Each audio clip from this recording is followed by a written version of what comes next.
Praise lord, హల్లెలూయా.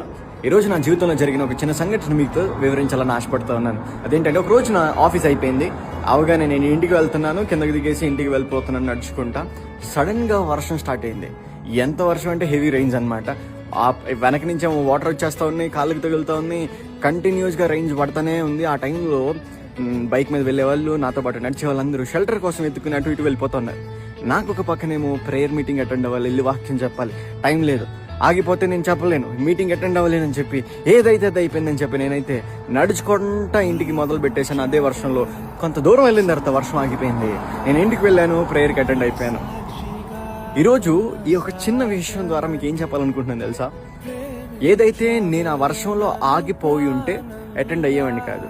ఆగిపోయి ఉంటే ఆ వర్షం దాటిన తర్వాత వర్షం పడట్లేదనే విషయాన్ని గ్రహించి ఉండేవాడిని కాదు, తెలిసి ఉండేది కాదు. ఈరోజు మీ జీవితం కూడా అంతే. చాలా మంది ఏం చేస్తున్నారు తెలుసా?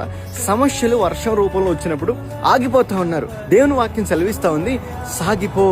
ఆగిపోవద్దు అనట్లేదు, దేవుడు సాగిపో అంటున్నాడు. ఈ రోజు నీ జీవితంలో వర్షం లాంటి సమస్యలు వస్తానేమో, అయినప్పటికీ సాగిపో. ఎందుకంటే కొంచెం ముందుకు వెళ్ళగానే నీకు విశ్రాంతి దొరకపోతుంది. దేవుని వాక్యం సెలవిస్తా ఉంది, సాగిపో, ఆగిపోవద్దు, దేవుడు నీ తోడై ఉన్నాడు. ఆమేన్.